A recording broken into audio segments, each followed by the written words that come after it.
Hello everyone, welcome to the AD success point. इस video में हम पढ़ेंगे पीसीआर के बारे में, पॉलीमरेज चेन रिएक्शन।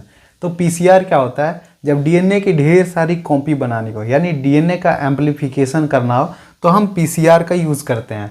बायोटेक्नोलॉजी में पीसीआर का यूज़ बहुत ज़्यादा किया जाता है डीएनए की मल्टीपल कॉपीज़ बनाने के लिए। तो पीसीआर जो है, इसको सबसे पहले कैरी मुलिस ने डिस्कवर किया था, और ये एक चेन रिएक्शन है। ये 3 स्टेप में होता है: डीनेचुरेशन, एनिलिंग और एक्सटेंशन। तो इसमें करना क्या है, हमें डीएनए की ढेर सारी कॉपी बनानी है। तो सबसे पहले डीएनए की कॉपी बनाने के लिए डीएनए को सेपरेट करना पड़ता है, यानी उसके स्ट्रैंड को ओपन करना पड़ता है। तो हमने डीएनए रेप्लिकेशन में भी समझा था कि नेचुरली भी अगर डीएनए रेप्लिकेशन करना हो, डीएनए की कॉपी बनानी हो बैक्टीरिया के अंदर चाहे ह्यूमन के अंदर, तो पहले जो डीएनए के स्ट्रैंड होते हैं वो खुल जाते हैं, सेपरेट होते हैं। तो हम यही काम डीएनए की कॉपी ही बना रहे हैं, पर एक मशीन के अंदर, पीसीआर मशीन के अंदर बना रहे हैं। ये तो यहाँ भी डीएनए के स्ट्रैंड को पहले खोलना पड़ेगा, सेपरेट करना पड़ेगा। तो फर्स्ट स्टेप डीनेचुरेशन होता है, और इसमें हम बहुत ही ज़्यादा टेम्परेचर देते हैं, 94 डिग्री सेल्सियस लगभग। इतना ज़्यादा हम टेम्परेचर देंगे तो क्या होगा कि ये डीएनए के तो डीएनए में जो नाइट्रोजनस बेसेस है और उनके अंदर जो बॉन्ड है, हाइड्रोजन बॉन्ड, वो इतने ज़्यादा टेम्परेचर पे टूट जाता है, ब्रेक हो जाता है। तो इस तरह से यहाँ पे क्या हो जाएगा कि ये डीएनए के स्ट्रैंड सेपरेट हो जाएंगे।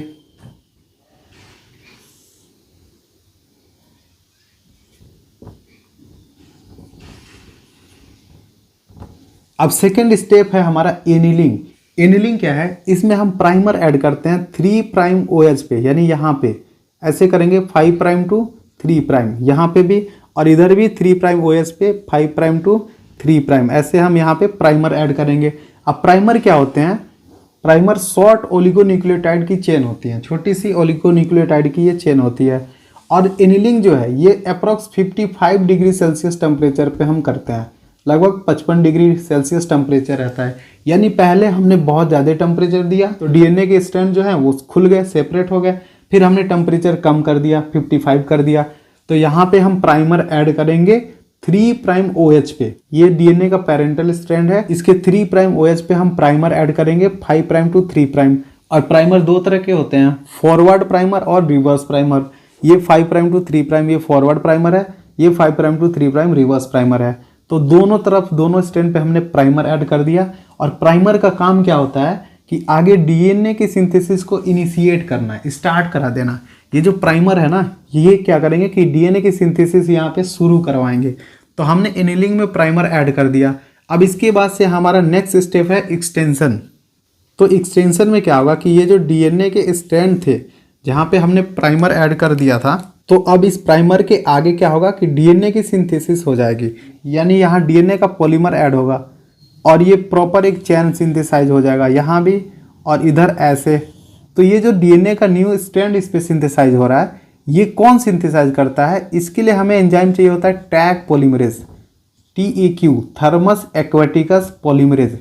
डीएनए की सिंथेसिस करने के लिए हमें हमेशा डीएनए पॉलीमरेज चाहिए होता है, तो यहाँ भी डीएनए पॉलीमरेज चाहिए। तो ये तीसरा स्टेप जो है एक्सटेंशन, यहाँ पे नए स्ट्रैंड बन रहा है, और ये 72 डिग्री सेल्सियस पे अप्रॉक्स किया जाता है, यानी यहाँ भी टेम्परेचर ज़्यादा है। तो अब इतने टेम्परेचर पे डीएनए सिंथेसाइज करने के लिए एक थर्मोस्टेबल एंजाइम चाहिए। ऐसा डीएनए पॉलीमरेज होना चाहिए जो हाई टेम्परेचर पे भी काम कर सके। तो इसके लिए हम टैग पॉलीमरेज निकालते हैं। ये एक बैक्टीरिया से निकालते हैं जिसका नाम होता है थर्मस एक्वेटिकस। और ये जो बैक्टीरिया है ये बहुत ही हाई टेम्परेचर पे भी सर्वाइव कर लेता है। ये एक थर्मोफिलिक बैक्टीरिया है, थर्मस एक्वेटिकस। इसी से हम एंजाइम निकालते हैं डीएनए पॉलीमरेज, जिसका नाम होता है टैग पॉलीमरेज, इसी बैक्टीरिया के नाम पे।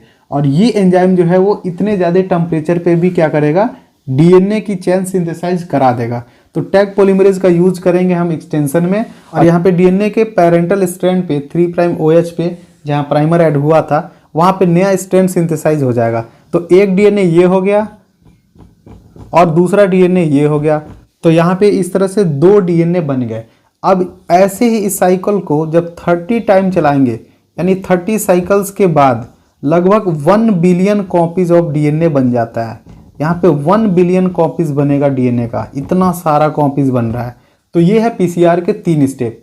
अब एक्चुअल में जब इसे लैब में करते हैं तो पीसीआर एक डिवाइस होता है, एक मशीन होता है जिसमें हम टेम्परेचर पहले ही सेट कर देते हैं। हर एक स्टेप के टेम्परेचर डीनेचुरेशन का 94, एनिलिंग का 55, एक्सटेंशन का 72, ये पहले ही हम टेम्परेचर सेट कर देते हैं अपने मशीन में। उसके बाद हम एपेंड्रॉफ ट्यूब आती है, उसमें हम अपने डीएनए सैंपल को भरेंगे और फिर मास्टर मिक्स भरते हैं, फिर प्राइमर उसमें डालते हैं, फॉरवर्ड प्राइमर, रिवर्स प्राइमर, और फिर उसको हम सेट कर देते हैं मशीन के अंदर।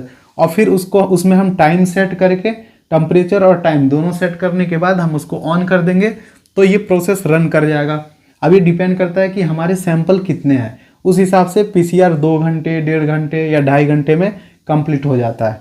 तो अगर पीसीआर 30 साइकिल चलता है तो 1 बिलियन कॉपीज ऑफ डीएनए हमें मिल जाता है। तो ये होता है पॉलीमरेज चेन रिएक्शन, जिसमें हम डीएनए की ढेर सारी कॉपीज बनाते हैं। आई होप कि आपको समझ में आया हो। अगर वीडियो अच्छा लगा हो तो लाइक करें। Thank you.